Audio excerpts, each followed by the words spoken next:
Hello guys, good morning. সব কেমন আছো? সবাই তোমরা খুব ভালো আছো, আমরাও খুব ভালো আছি। সকাল সকাল আমি বসে পড়েছি এই যে চা নিয়ে, আর তার সাথে কুরকুরে। আমরা চা খেয়ে বেরিয়ে গেলাম ইন্দিরানগর। আমরা অটোতে চেপেও পড়েছি এবং চলেও এসেছি। আমরা এসেছি ইন্টেরিয়ার্সের ব্যাপারে কথা বলতে। আমাদের পুজোর আগেই এক জায়গায় যাওয়ার কথা ছিল, ওদের একটা প্রজেক্ট চলছিল, সেটা দেখতে যাওয়ার কথা ছিল, বাট টাইম হয়ে ওঠেনি। সেটা অলরেডি হ্যান্ডওভার হয়ে গেছে, সেজন্য ওদের এখন যেই প্রজেক্টটা কাজ চলছে সেটা এখনো কমপ্লিট হয়, তবুও সেটাই আমরা দেখতে যাচ্ছি। অটো যেখানে যাওয়ার কথা ছিল তার অনেকটা আগে নামিয়ে দিয়েছিল। আমরা আবার আলাদা একটা অটো করে সেখানে গেলাম। যেটা আমরা দেখতে এসেছি সেটার মতো ডিজাইনও হবে না, কালারও হবে না, বাট কেমন ফিনিশিং হয় সেটাই আমরা দেখতে গেছিলাম। আমি ডেক ফর ইন্টেরিয়ার্সে অনেক কাজই দেখেছি ইউটিউবে, খুবই ভালো কাজ ওদের, এবং ওদের ব্যবহারও খুব ভালো। আমাদের বাড়িতে কেমন কি কাজ হচ্ছে সেটা তো তোমাদের সাথে শেয়ার করবই। এখন আপাতত এটাই দেখি, আর তোমরাও দেখতে থাকো।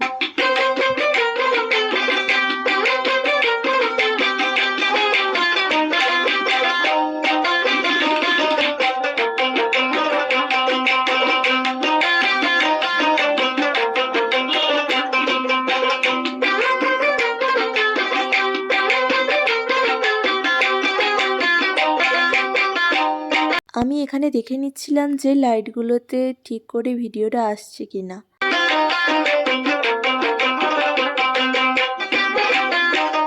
আমরা ওয়াশরুমে এরকমই একটা মিরর লাগাবো। মনোজ এমন ভাবে এইটাকে টিপছিল যে লোকের আয়না খারাপ না করে দিয়ে আসে। তারপর আমরা বেরিয়েও গেছি, আর আমাদের ভীষণ খিদেও পেয়ে গেছিল, তাই এক জায়গায় আমরা খেতেও চলে গেলাম। সেখানে চিকেন বিরিয়ানি আর চিকেন কাবাব অর্ডার করেছিলাম। সন্ধ্যেবেলা আমরা চলে গেলাম গারুদা মল ফাইটার দেখতে, আর শো ছিল রাত 10টা 15 থেকে। ব্যাঙ্গালোরে বিরক্তময় ট্রাফিক,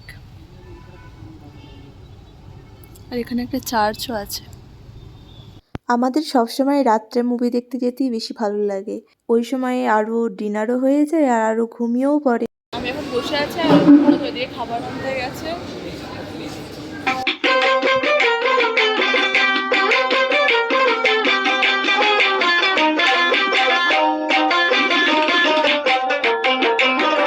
আমরা খাওয়া দাওয়া করে একটু ঘুরে নিয়েছি, এরপর আমরা মুভি দেখতে যাব, বাট ফাঁকা মনে হচ্ছে। আমরা দুজন মিলে বসে বসে দেখবো, চলো।